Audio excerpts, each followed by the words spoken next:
Welcome, friends, to this week's episode of The Inspired Yogi. Today, we're having a conversation with Jake Messier. Jake is known as the guy with stage 4 male breast cancer. Is that correct, Jake?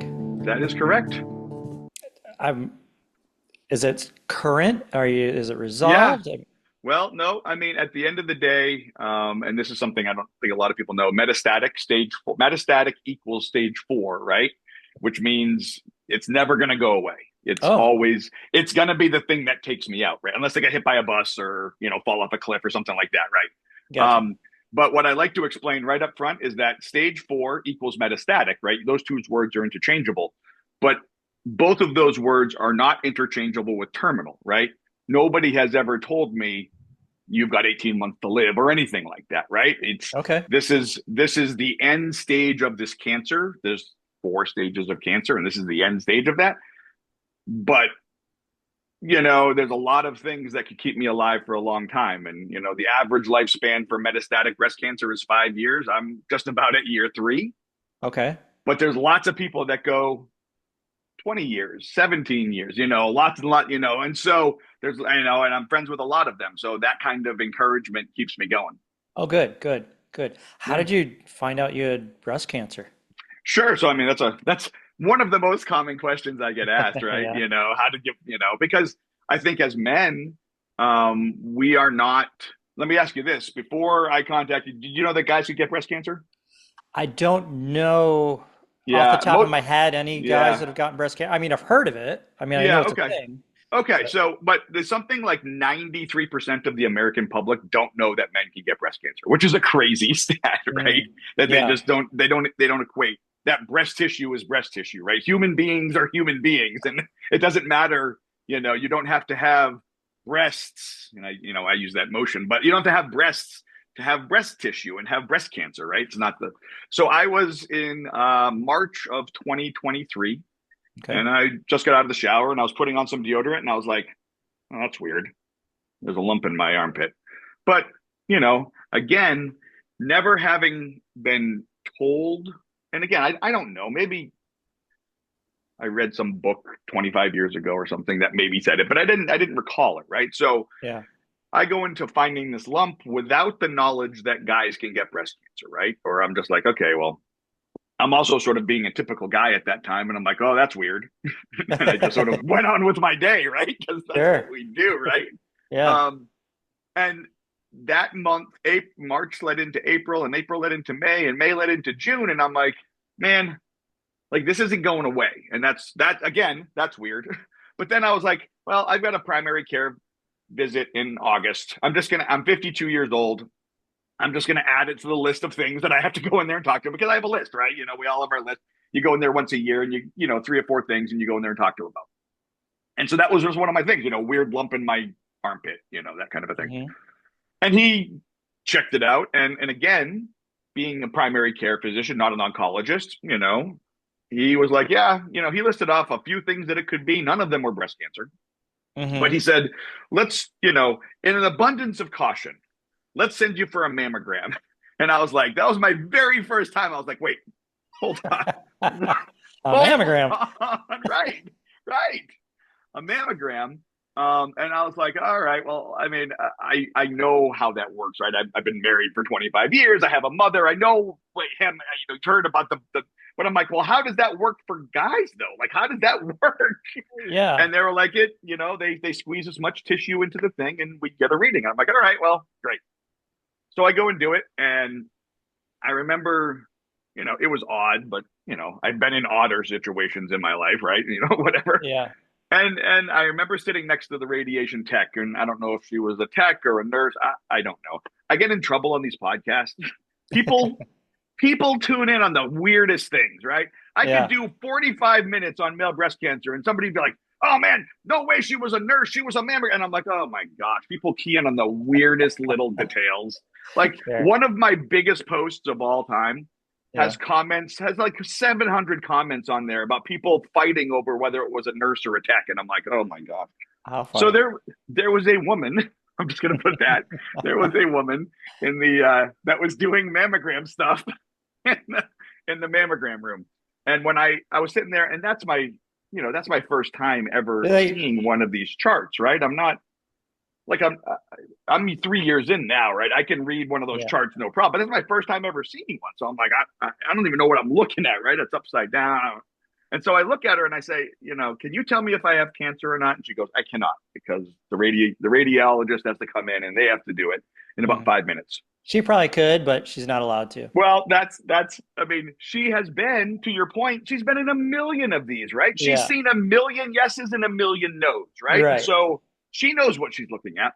Yeah. And she said to me, she said, your life is, the only thing I can say to you is that your life is going to start moving incredibly fast and incredibly slow all at the exact same time. Mm. And I was like, all right, I don't know what that means. But I can tell you nothing has been really closer to the point, right? I can tell you that the past 3 years have really felt like 3 months, and they've also felt like 30 years, right? It has, the time expansion and contraction with cancer is crazy. And that was really, the beginning of this story, right? I got diagnosed in August, the very end of August. So we're literally coming up on that 3-year mark right now. Mhm. The very end of August of 2023. And, it's a kick in the teeth when you hear you got cancer anyway, right? That's the Sure. first, it's a punch in the jaw and you're like, wait. But Yeah. then when they're like, well, you have breast cancer, and you're trying to figure out like where you fit in that, because when you start looking, you start looking up, you start Googling, right? Because that's what we do, right? You start trying to Right. figure out, all the things, right? And I've since learned to not Google. I don't Google anything anymore. I've become much better at my own medical mental health is much better that I don't Google anything. But at the beginning, you're just like trying to absorb all this information. And as I was looking, like nobody looked like me or sounded like me, or like it was all 70 plus Caucasian women. Like that was that's what breast cancer has been marketed to us as, right? The big Yeah. pink ribbon, the pink machine, which I am very grateful to be a part of. But that pink bubble, I've been in marketing for 30 years and in communications.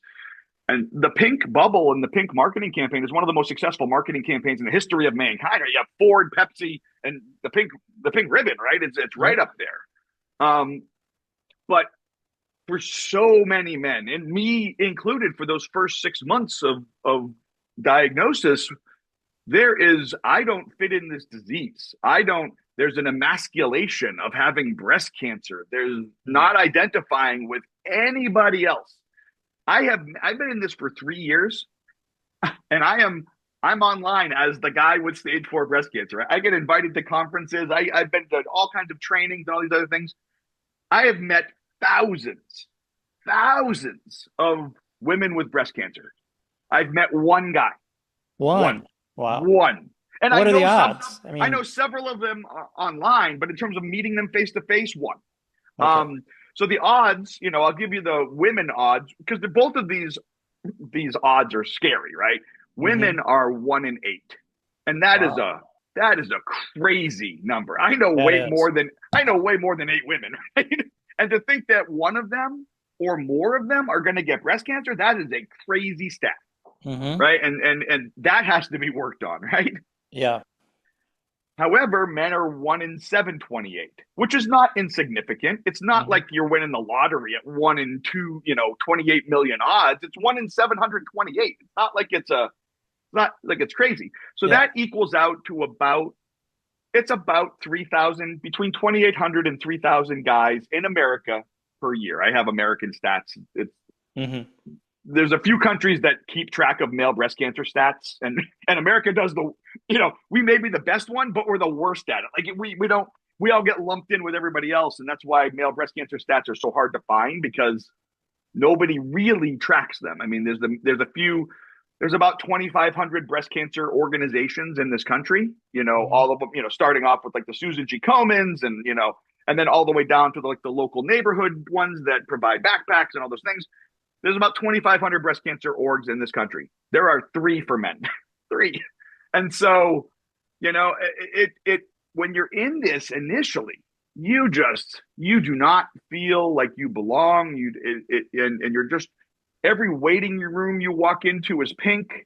I bring this up like when I had my mastectomy, right? I had a mastectomy, right? So from here to here is a big long scar, and they took off my nipple and most of the breast tissue that's there. But when I woke up from my mastectomy, right? They're supposed to put a surgical bind on you. It's sort of this big Velcro thing that sort of Mhm. it keeps everything in place and makes it so you don't feel Yeah, as I'm after familiar abdominal. with Yeah, binders. Yeah. yeah. Yep. So I was supposed to have a surgical bind, and they were like, "Yeah, we didn't."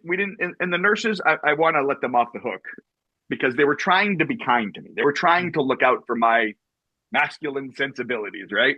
But Yeah. they were like, we didn't want to put the bind on you because the only ones we have on here have pink and flowers on them. And I said, okay, I'm still in anesthesia. I said two things. A, you should probably have some binds here in the surgery that do not have pink and flowers on them. And B, it's a medical device. Of course I'm going to put it on me. Like, of course, I don't care. Of course I'm going Right. to put it on me. Right. But that's the mentality. It is pervasive throughout male breast cancer that sort of we don't belong. It's similar to women that have colorectal cancer, right? Women Mhm. have colorectal is 95% to 5%. With men to women in breast cancer is 99% to 1%. And we're actually a little bit under 1%. We're like 0.9%. Yeah. But we call it 1% for rounding. But those are the stats. I mean, it's not an easy disease. I mean, like I said, cancer is hard enough. But Yeah. then when you don't belong or you don't feel you belong, it only makes it worse, which is why male breast cancer, and here's the punchline, not the punchline, but here's the here's the thing that if people remember one thing about the podcast is that male breast cancer is 30% more fatal than female breast cancer. And it is not anything to do with the disease. It is not because the disease is more aggressive. It is literally the psychosocial issues that come with it. And men don't get treated. They don't stay in treatment. They can't handle being part of the pink bubble. And I tell people all the time, as if I'm the leading spokesperson for male breast cancer in this country, I will work on the toxic masculinity of our ranks, right? Because I Mhm. will work on being able to handle the color pink. But you can paint your waiting room green or orange or yellow or whatever else you want to. I mean, a couple gallons of paint goes a lot way for helping everybody feel like they belong, right? And I Yeah. think that if organizations got away from, and I will tell you, there's a lot of women that don't like the pink, right? They don't like the romanticization of this deadly disease. They don't like the almost an infantilization, a little Yeah. girl, the pink and the flowers and the bubbles and all that. Like they don't like that of a deadly disease. Now, Yeah. They could it's even call it a manogram for you. they have. I mean, that's one of the jokes that runs through there is the Okay. manogram, right? I mean, that's one of the jokes in male breast cancer that we call it manograms, right? But it is all of it all the time. It is micro, and I use look. I am a cisgendered, straight, white, middle-aged male in America. I am privileged to no end, but I'm also on the receiving end of seeing what it's like when you are in a very small minority, right? When Hmm. you are not accepted by the larger group, right? When you Yeah. are, and it's not anything. I'm not comparing myself to, but there are similarities that I don't, it's very and look, I've been wearing pink and will wear pink. I was wearing it long before I got breast cancer, right? But there's a lot of guys that they suffer and they die in silence with this disease because of the social stigma that goes along with it. So is that why the mortality rate is so much higher? Because one, I imagine guys are like yourself. Oh, that lump's there, whatever. Yep. You So get they you don't get doesn't get diagnosed way diagnosed. later. You're right. You get Okay. diagnosed way later. So not only is it we're being diagnosed later, but we're being diagnosed with a worse disease, right? Because cancer, it goes from Yeah. stage 1 to stage 2, stage 3, stage 4. Yeah. I was originally diagnosed stage 2. That's where I Okay. was with my initial diagnosis. And that's the thing. Like when you're diagnosed with stage 2, breast cancer in particular, and I don't want to, I don't know anything else about other cancers, right? I've my focus is here. Yeah. But with stage 2 breast cancer, right? That's the one that or anything stage 1, 2, or 3. There, I mean, obviously it's cancer. Obviously it's dangerous, but it's one of those things that they've gotten such a good handle on that it's something like a 94% survival rate. It's a crazy like. it's one of those things where it's like, okay, you've got breast cancer. It's going to suck. You're going to do a year in the chair. You're going to do a year in chemo, radiation, Chemo? all those things. And then Okay. you're going to come out of it, right? And that's what I was told, right? That's what my wife was told, who's a very, very type A personality, right? When she has been told, you've got 20 weeks of chemo, then you've got a single surgery with a mastectomy, and then you've got 5.5 weeks of radiation, and then you'll be done, and you'll be done by June, and we can move on because that's what everybody else is doing, right? And to be honest, I'm at Dana-Farber now. I live in Western Massachusetts, and so I'm at Dana-Farber in Boston now. But I wasn't there initially. I was at a different cancer center, and certainly not going to badmouth them, but Dana-Farber's better, so I went there. But at the same time, I was like, there's to me, there's got to be more to this diagnosis than just like, okay, well, you're the unicorn, right? You're the guy, right? And so everybody wants to Hmm. be on my case, and everybody. But when you lay something out for somebody, and then this was our first time when I got through chemo, went actually pretty fine. 20 weeks of chemo, I had some adverse effects to the chemo, but everybody does. You got to get used to it. But 20 weeks of chemo, it's almost half a year. I mean, that's a long time of chemo. Hmm. And then, my first surgery didn't go as planned, which led to a second surgery, which led to a third surgery. And so and then radiation. And then I get to the end of that, and they're like, well, you were stage 3. We Hmm. found more tumors, but good thing is that they're all gone. We're like, okay, great. And then they were like, oh, and then like 2 months later, they're like, oh, nope, never mind. We found another one, and it's in your hip now. It's in your bones. It's Oh, still breast cancer, but it's in your okay. bones, and that's when things become metastatic, right? When they leave the area. Because my first question was, well, is that bone cancer now, right? Do I have bone cancer because it's in my bones? And they're like, no, you still have breast cancer. It's just in your bones. And I'm like, well, I don't understand that, but you went to medical school and I didn't, so I'm fine with all of this. Some things you just have to trust and just move on. But I was like, can you just do a hip replacement, right? Can you just like take out my hip and get rid of it and give me a new one, and then I won't have? And they're like, that's not how it works. It's left the lymph nodes and it's now cycling through your body, and Yeah. and so it's everywhere now. And that's the metastasis. Now, when the cells start collecting in one point, then that's what is a metastatic tumor, and that's what I had in my hip, and that required another 5 weeks of radiation. And Mm. so the point of that is when you start this path, anybody starts this path, a cancer journey, whatever you want to call it, right? Sojourn, Odyssey, whatever you want to call it.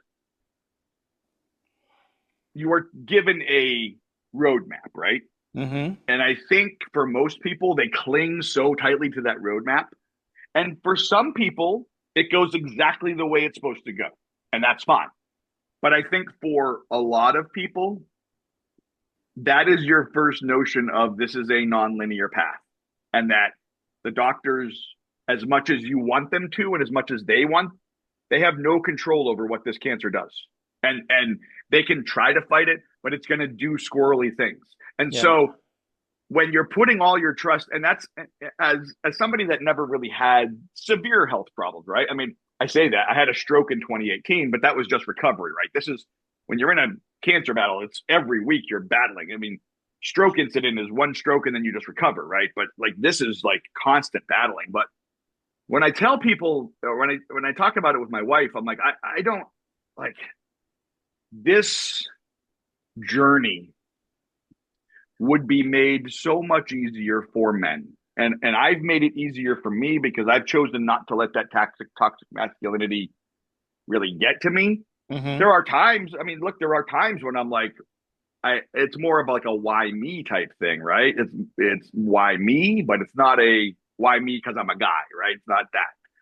So I've gotten rid of all that, but at the same time, like that is what's killing men, and there's really no other finer point to put on it, right? That's what's Hmm. killing men is when people go, oh my gosh, you got breast cancer, or they snicker, or all the things, right? It's just it's a hard path to take. There are some gender specific cancers, right? Yeah. Prostate cancer, ovarian cancer, those are gender specific. Yep. Breast cancer is not one of them, even though most of the world thinks that it is. Hmm. What were you doing? at that time for a living when you got diagnosed? I owned my own marketing agency. Okay. So I've worked in marketing communications, storytelling, video, social media for a long time, right? Okay. So I've been doing this for a long time.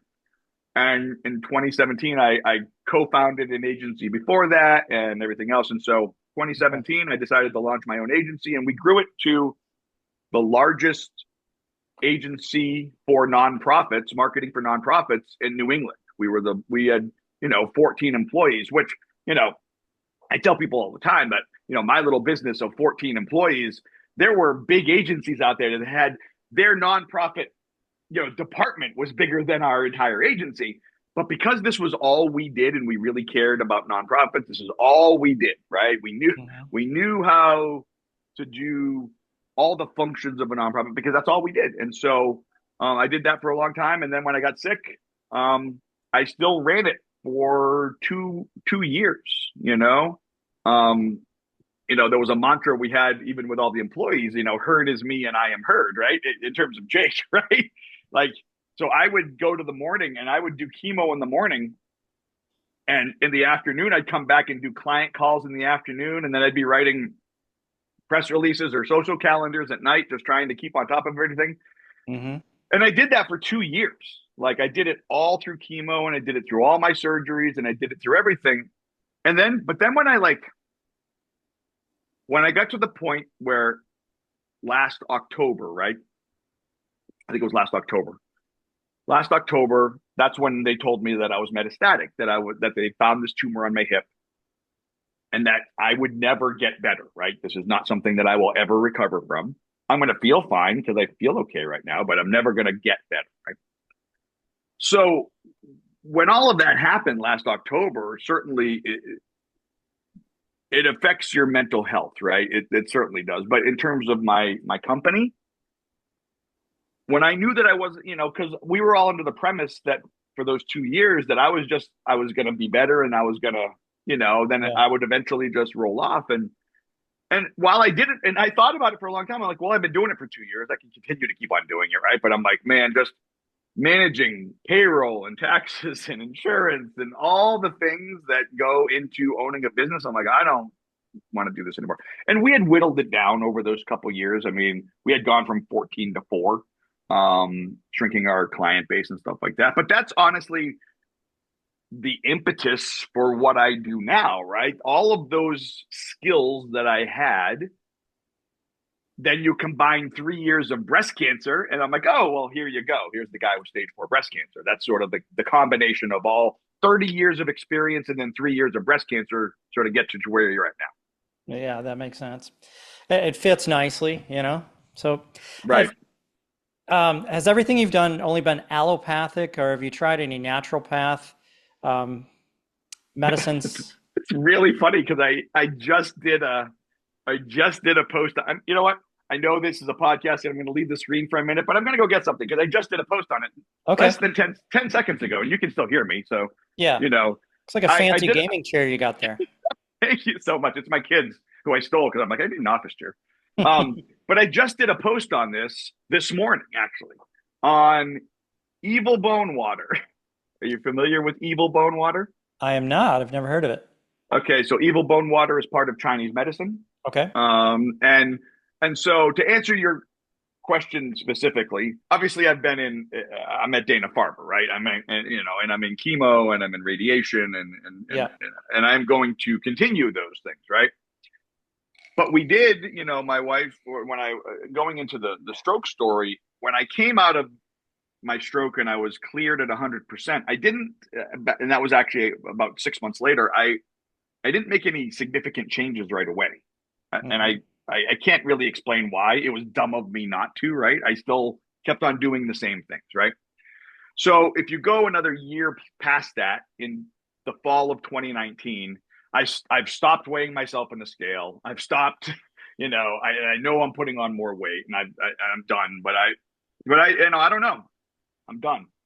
So I make, well, you know, New Year's Day 2020, this is going to be it. I'm going to do it. I'm using New Year's Eve as the impetus, right? And I've done this for years, right? I've gained weight and I've lost weight. I gained, I'd lose 40 pounds and I'd gain 50 back over the years. And Wow. then I'd go back and forth, right?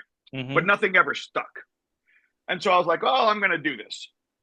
Well, if obviously you remember, New Year's of 2020, then March of 2020 comes along and COVID comes along, right? Right. And everybody is, those first few months, everybody's out just walking, right? Because there's nothing else to do, right? So you're out there with your dog or so many dogs get adopted during that time. People are out just, I'm just going to go walk and I'm going to social distance and I'm going to walk. Well, I Yeah. walked up 120 pounds. Nice. And that's what I did. And 120. yeah, Wow. right. And during that is when I found yoga, which is when we'll Cool. go over to you. I found yoga during that time, and about 2 months into yoga, I was doing yoga, as an exercise class, right? That's what I was doing it as. And about 2 months into it, I start releasing and emoting, and I'm like, what is going on? And I'm like, what is happening?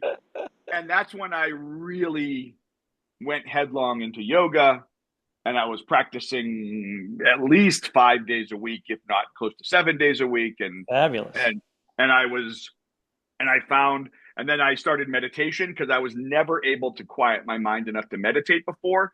But Mm-hmm. during the physical act of yoga, I found meditation. I can't. My wife can just sit there for 2 hours and just sit there and meditate. I'm like, I can't do any of that, right?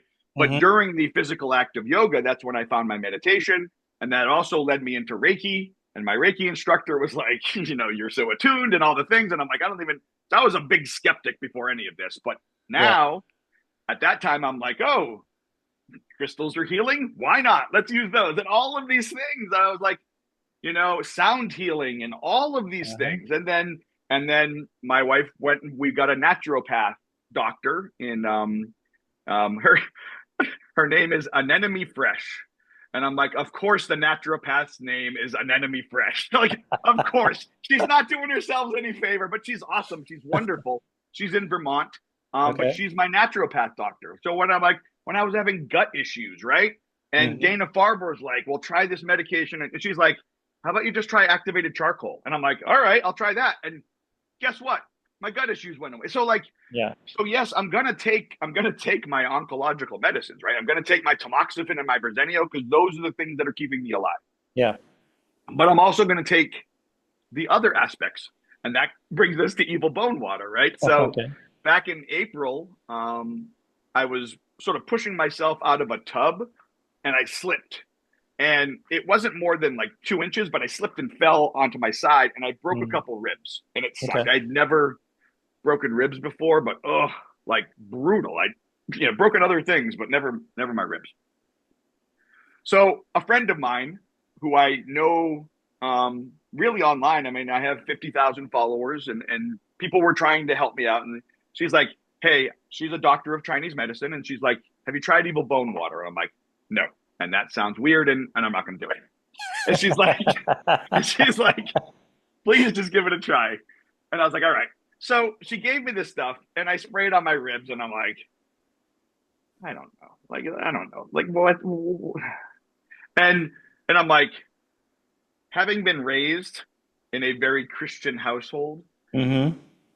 since foregoing most of that, when you start talking about evil bone water and Chinese medicine, and then it when you've been raised like that, it drifts over into the occult and Right. all these other things. And so when I first did a post on this several months ago, all these people came out of the woodwork like, don't spray that on yourself because you're gonna, invite the demons in. And I'm like, with what? The camphor or the menthol or the cinnamon? Like, which one is gonna invite the demons in? And I'm like, Some and I people don't say need. that. Some Christians say that about meditation. Oh, of course. And I'm like, listen, you can believe whatever you believe, but don't put it on me, right? Like, Yeah. let me use my magic elixir. So Right. this morning, one of the things that I'm doing right now is the Susan G. Komen 3 day. They have, I think, four of these. They're called the 3 day, and it's 60 miles over 3 days. And this one's in Boston. I think they're in four locations around the country, and Boston is coming up this weekend. So I've been training, even though I have metastatic breast cancer, to walk 60 miles in 3 days. Beautiful. And I'm up to I'm up to like 15 or 16 consecutive. So like I'll have no like, and that's just me like huffing around the neighborhood and stuff like that here, right? Yeah. Once I'm in that environment with thousands of people and the adrenaline and the pink bubble, it's if I Oh can do yeah. 15, I can do 20. Yep. People are like, if you can do 8, you can do 20 in that environment. So I'll be okay. But I've Yeah. been training, but I'm still 54 years old and going out and walking 15 miles, and Mhm. I'm still metastatic breast cancer, right? And I Right. have breast cancer in my bones in my hip, and so all of it hurts. This stuff way better than anything you can buy at CVS. It What may does it not do have. for you? So it is the way I have equated it to my wife. I'm like, it is like a super icy hot. When you get the icy Okay. hot stuff and you put that on there. So it's Yeah. very, that's what obviously the menthol and everything else, it makes this calming Hmm. effect, but then Yeah. it like seeps into I mean, I think the reason I wasn't really feeling anything on my ribs is because it may have been doing something. Maybe, I don't know. I wasn't using it probably like I should have, but it's also like your ribs aren't your knee, right? Your knee is constantly moving and bending and all those things, right? So this, I've been putting it on every morning and then every day before my walk. And I spent 10 years in the Marine Corps, as Hmm. a younger man. And so running in boots and packs for, miles and miles and miles with combat boots and packs on, you Yeah. know, my knees are pretty much shot, right?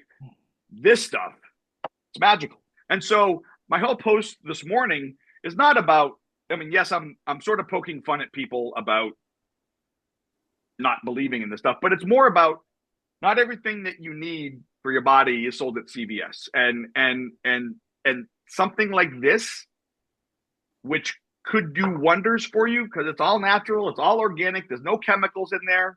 Hmm. Like, and there's no demons in there either.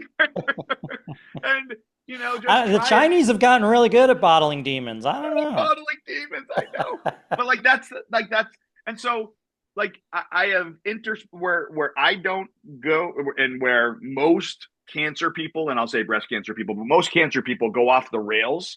I'll use all kinds of alternative medicine. Okay. It's the people that are like, hey, have you tried ivermectin, like the horse dewormer? Because cancer is a parasite, and if you just take this horse dewormer, you'll get rid of all your you get rid of all your cancer.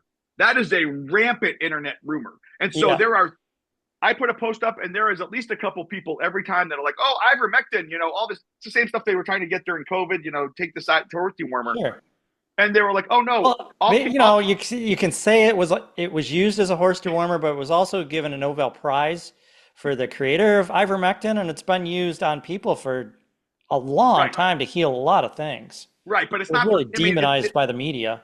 right. And so, but it's like crazy that it's all these things that like I will, I am not going to not go to Dana-Farber, and I'm not going to not do exactly what my oncologist tells me to do. But there Hmm. are supplements that I take. There are things, topical solutions that I put on. Yeah. I clear everything through my oncologist because I want to make sure there's not going to be some funky reaction, right? I'm not, Right. because he's told me, hey, don't take this supplement because it's going to react. Great. Like, even if that supplement has benefits, I need my cancer meds to work more than I need the supplement to work, right? And Sure. so we have integrated as much as we want to, or as much as we can, with really trying other things, and not just another elixir or a pill, right? Trying other modalities like sound healing, like Reiki, like Hmm. all of these other things Yeah. to truly tamp down the cancer. And I can say, I can't say that any of these things had anything to do with it. But what I can say is that I'm currently NED. And what NED means is no evidence of disease.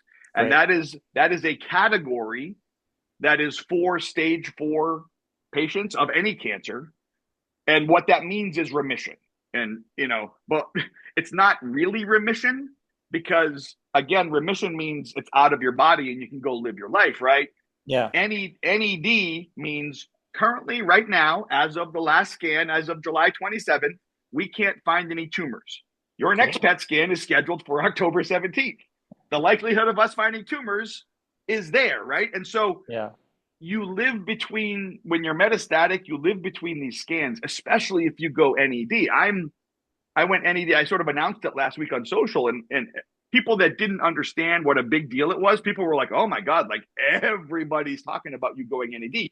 There's only between 10 and 15% of all cancer patients, not just breast cancer, 10 and 15% of all cancer patients that actually go into this NED status. So it's a rare and special and beautiful thing that I'm very appreciative of.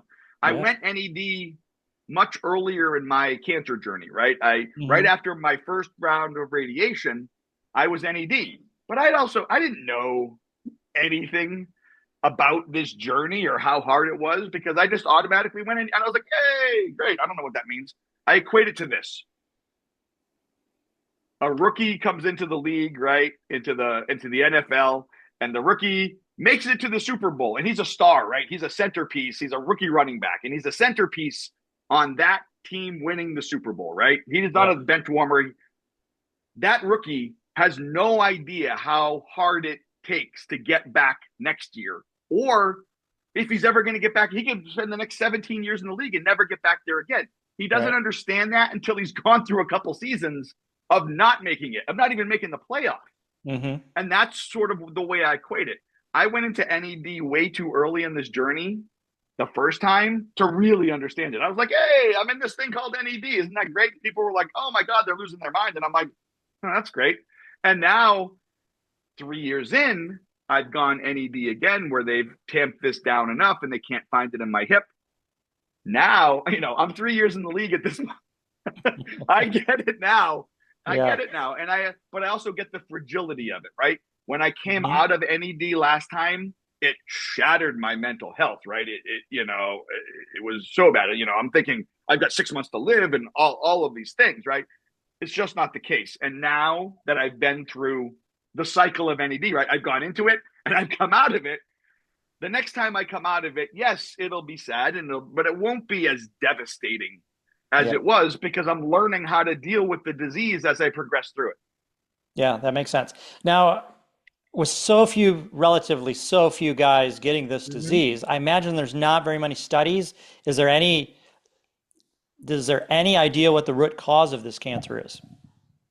You're asking the right questions, or you're at least teeing me up to answer the right answer.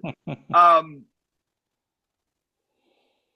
as of today, what is today? August 2020 or August 17th, 2026. Um, there has been exactly one clinical trial in the history of breast cancer research on male Wow. breast cancer. And that's currently going on right now. And it's for 60 men and it's only got like 35 in it. And they've been trying to recruit for it for 3 years. Hmm.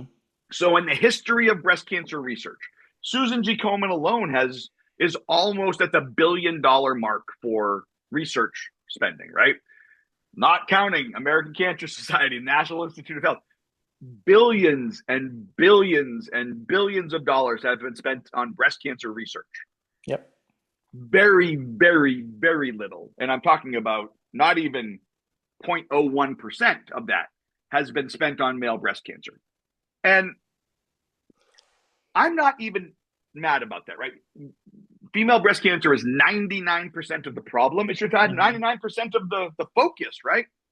I Yeah. guess where my issue is that when the 1% isn't even recognized as being part of the problem, right? That's where my issue is, right? That we are not even there. And that just takes basic education, right? I sit there and I tell people we are, as in men with breast cancer, 70 years behind where women were. In the 1950s and 1960s, women were waving their banners, hey, breast cancer is really bad and we get it. And it took a couple of years, but then people started respecting that and putting money Hmm. into it. And I'm like those 1950, like I'm 2026. I'm there. We're 70 years behind. We're literally just at the point where we're like, hey, guys can get breast cancer, and people aren't like, wait, what? Like that. That's where we're at. But I will tell you that I think times are changing, and I've only been involved with this for 3 years, so I don't know what happened 10 years ago. Right? I wasn't Right. involved in breast cancer 10 years ago. But I can tell you in the past 3 years, I have seen significant change. And it's not because of me. It's because maybe because of me, more men feel comfortable about speaking up. And that's the reason, but it's not because of just me.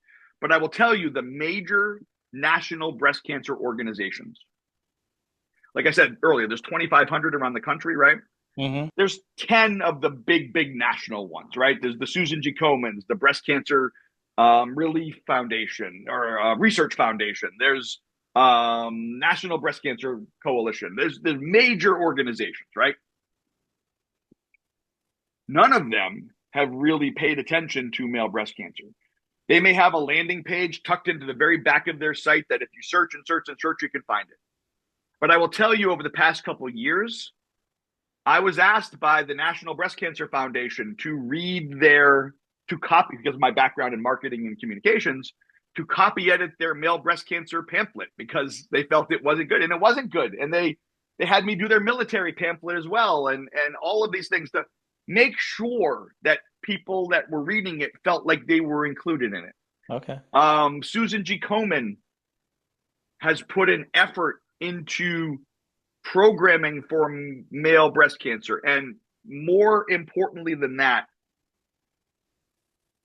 they asked me about 6 months ago to join one of their boards, right? And I am, as far as we can tell everywhere, I'm the first male patient to be on a Susan G. Komen board. They've had male doctors, they've had male donors, but they've never had a male patient. And that's largely because they've not wanted one. They haven't wanted that representation on their board. Mm-hmm. Well, I imagine it's not a big money maker.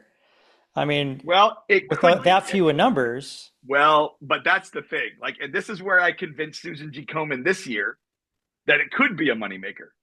So, October comes around every year, right? And it's Breast Cancer Awareness Month, and there's pink everywhere, and there's a walk every weekend, and there's this thing, and these fundraisers, and everybody's doing their thing. Yep. And yeah, Male Breast Cancer Awareness Week, I think, is the week of, like, the third week of October. We are swallowed. I mean, if we're swallowed up the rest of the year, we are not. You are not seeing the little pink and blue ribbons in October, right? It's not at all, right? Yeah. And so I went, earlier this spring, like in April and May, I sort of went on this rant on social. I was like, hey, I was like holding my picket signs. I was like, hey, how come we don't recognize male breast cancer in June when it's Men's Health Month? And there's nothing else going on with the breast cancer orgs because they're focused on October. And so they'd have something to talk about in the middle of the summer because they don't have anything to talk about in that June timeframe. So talk about male breast cancer. And so Komen was like, all right, we'll try. That seems like a good. It was one of the biggest months on social media they ever had. Oh, cool. They had more male donations in the month of June than they have in their entire history. They shot a podcast with me and two other male survivors, and that became the biggest podcast on their YouTube channel. So they were like, oh, wait. And here's the thing. And people have been watching this for this long. They know I'm not this kind of guy, right? If men are the power brokers in society, and in a lot of ways I wish they weren't because they cause a lot of problems, but if men are the power brokers in society, if they know that they can get breast cancer, some of the barriers like funding and everything else will go away. Yeah. Because if everybody knows that they get breast cancer, I mean, one of the biggest funders of breast cancer research is the DoD. And so every year there's a coalition of breast cancer advocates, mostly women, that go in front of Congress and they testify. And then, there's all these questions from old white male Congress members, right? And I said multiple times, you need to go in there and not just ask, you need to go there and do your first 15 minutes on male breast cancer. Because if I'm way too young to be getting, it's usually 75 plus for breast cancer, right? I'm 54, right? Okay. And so if every guy in Congress knew that they were susceptible to breast cancer, don't you think the questions about funding breast cancer would probably go away? And so, like, there's all of this fight but my big thing is that if you're an organization that says you're ending breast cancer for all, then really mean that, right? Really, Yeah. you gotta mean that, right? Yeah. You can't, because as much as men aren't represented, black women die at the same rate as men. That 30% number, it's actually higher. Why? Lack of access, probably, I guess. Lack of access, lack of availability, lack of trust in the medical system, lack Yeah, all of the things, that right? makes sense. Yep. And so black women die at a higher rate than men. It's like 38%. Then you get into the transgender and non-binary where you don't fit in either. If you're biologically born a female, you're in that 1 in 8 category. Even if you transition to a man, you're not 1 in 728 because DNA. Yeah, And so it's not transitioning with you. there is all of these specialities that are now, I think, now trying, or at least I say this all the time. I'm 1% of the population, right? I can't do anything, right? The only people that can do anything are the 99%. They have to allow us in, right? It's the same thing with any social construct, right? Yeah. Yep. The power base has to grant the whatever to the and that's exactly where we're at now. Women have to accept men into this and push us out. They have to. I can't do this on my own. Those 3 breast cancer organizations, they've been fighting for decades to try and get anything. And I push them out as much as I can. But I've also learned my message can't be just male breast cancer, right? Because if I'm just talking to male breast cancer, I'm talking to 20 guys, right? It can't be just that. So my focus has really become about I'm metastatic breast cancer. I'm stage 4 breast cancer. And I don't need to wave this banner about, hey, I'm a guy. Or, anytime I go to a breast cancer conference, they're like, and women over the age of 50, and there are some people that are like, and men, and I'm like, that all that does is annoy people. And yes, it needs to get in there, but it's not. My whole thing is that with this gender I want to be standing up in front of a crowd of 2,000 people on a metastatic breast cancer panel that doesn't say Jake has male breast cancer. That's just I'm sitting up there with 4 or 5 other people that have metastatic breast cancer. And the fact that I'm sitting there and I'm dressed like a traditional guy, right? And I have a beard, all the things, right? That you can deduce, you can use your brain and deduce that I'm a guy with breast cancer, right? I don't have to beat that over the head to you. And so that's where I've shifted because I think my voice can be more powerful for the metastatic community, which needs, there's a saying, stage 4 needs more, right? 2%, that funding that I said, that almost $1 billion just from Komen, when it comes to the distribution of breast cancer research funds, 2% average, not just from Komen, 2% across the board from breast cancer research goes to metastatic. 2% goes to the one that's going to kill you. 98% goes to the ones that aren't going to kill you. 2% goes to the one that's going to kill you. So that obviously needs to shift and to change. And why do you think that is? Because we're expendable. We're already lost. Oh. We're already gone. Why put effort into somebody that you can't save? That's and that's why I do what I do, right? Yeah. Because, there's the age old adage, wise men plant seeds that they'll never be able to sit under those trees, right? And that's what I'm doing, right? I'm raising money. They're not going to cure me. It's not how this works, right? Right. Maybe if there's a vaccine that comes out 3 years from now and it automatically, but likely it'll be more like a vaccine, right? That, it keeps you from getting it. But if you've already got it, that may be a little bit. There's a potential vaccine that's 2 years out on the market for breast cancer that it's almost like a polio vaccine. Everybody just goes and gets it. And by the time everybody's 50 years out, then breast cancer is eradicated unless you already had it.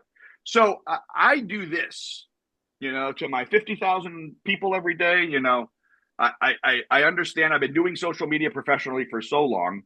And I understand that 50,000 people does not an influencer make. I get that completely. But 50,000 people in the cancer world is huge. And 50,000 people in the male breast cancer world is massive. And so Yeah. I use that in humor and humility and transparency and vulnerability and all of those things to help educate and advocate for breast cancer. And it just happens that I'm a guy. Yeah. Yeah. Is there anyone else waving this flag with you? Have you teamed up with anybody, any other males that have breast cancer? There's a couple guys that do this online, social media. There's Richard Okay. Loud.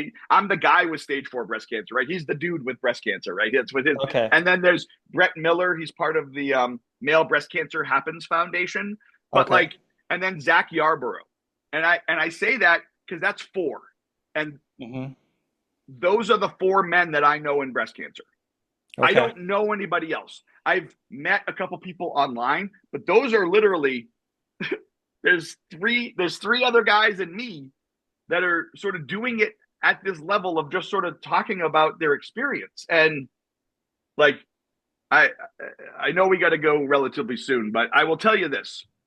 There was a guy that wrote to me about a month ago and he said, "I've been following you for about a year." I said, "That's great." And he said, "I've never commented or shared or liked or anything. I've just been watching. And the reason is because 12 years ago, I had stage 2 breast cancer. And 5 people in my entire world knew that I had breast cancer. My 2 kids, my wife, my parents. Everybody else just knew I was sick or Hmm. I had cancer or because I was so embarrassed and I was so emasculated and all the things to even say the word breast, let alone to have breast cancer and all the things. But I've been watching you for a year. And I was finally brave enough to change my Facebook profile to breast cancer survivor. That's all he did. And the amount of outpouring and love and support and everything else that he got made it so he decided to write me and tell me that just that made him feel brave enough to go and put that out there. And I said, and he goes, I'll never be able to do what you do. And I'm like, wrong. I go, I happen to have the personality and the skill set and the 30 years of experience to do this. Hmm. But all you need to do is start talking and Yeah. people will listen. I started Yep. these accounts with one person and people will listen. And I said, and you are a bit of a unicorn. So people will find you. And if your goal is to help other men not feel afraid, then that is a worthwhile cause. For And sure. so like those are the stories that matter to me. I get reached out to, dozens of times a week at this point now. And I don't have time to respond to everybody. I try to, but I can't. Every guy that reaches out to me though, that's like, hey, I had a lump. I went and got a mammogram and it turned out to be nothing. And I'm like, and I celebrate those wins. And they're like, most of the time they're like, oh man, I feel so bad because I'm like, no, I'm like, that's the win. That's what we all want. I want you to be okay, right? Nobody Yeah. celebrates somebody not having cancer more than somebody with cancer, right? It's not like you're Yeah. triggering me. I want you to not go through this. And so if guys reach out to me and they're like, I found a lump and I'm really scared or whatever, I try to encourage them while certainly still giving them sound medical advice, which is you need to go see your doctor immediately. I try to encourage them in saying, look, the likelihood of this being breast cancer is really small. Remember, we go from the 99% to the 1%. If Hmm. you are, you're part of that 1%. That is a really small infinitesimal number. You need to go get it checked out. But I try to encourage people to be like, okay, don't freak out too much because the likelihood is on your side. The odds are in your favor. And so far, I've had maybe 10 guys in that situation, and all of them have come back to me and said, okay, like, I mean, I'm eventually that luck's gonna run out, and I know that, but like all of them have come back to me and said that it wasn't a thing. And so I'm very grateful for that. But like that's what I want for people. I want people to be whole and healthy and happy. I don't want people to be going through this, even if I am. Right. Yep. Yep. So my audience is probably 40% male, and that 40% is mostly 50 to 60 plus. Mm-hmm. What are 2 or 3 things you absolutely want to say to them? Know you're normal. What does your breast, what does your pecs feel and look like? Because if you don't know what it normally looks like or feels like, Hmm. then you don't know when something changes, right?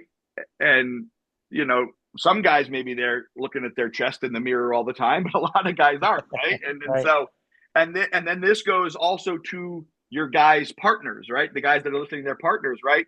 I'm not making any, assumption on what their sexual orientation is, but your partner may be feeling your chest more than you might be. Mm. And so your partner has the responsibility to bring up, hey, I found a lump, or I felt something weird. Like, that should be part of this as well. If you feel something in your partner, to be like, oh, that's something weird, you have that responsibility to bring that up. I'm not going to tell people to do a monthly self breast exam. Why not? What could it hurt? I can do that. I also know that people aren't going to do that.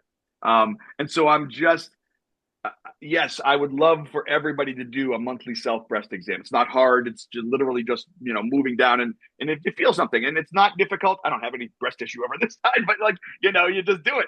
Right. Yeah. But I also know that guys aren't going to sit there every month, because there's a thing in breast cancer, right? Feel it on the first, right? And the first of every month, you just do a self breast exam. That's how I remember, on the first. I like that slogan, feel it on the first.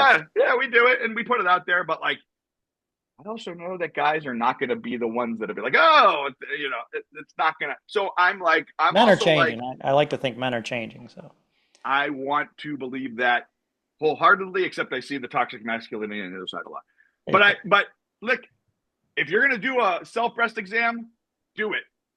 At the very, very, very least, know what you look and feel like, so that when something changes, if your nipple inverts or you get some dimpling of the skin or anything, you're going to know that it's weird. And that's what I don't want people to do. The reason I am stage 4 and not stage 2 or 3 is because I waited 6 months. That's the thing. So there's your thing right now. You may still get cancer, but you may not go stage 4. And so that's the thing I want people to remember is when you find a lump, get it checked out.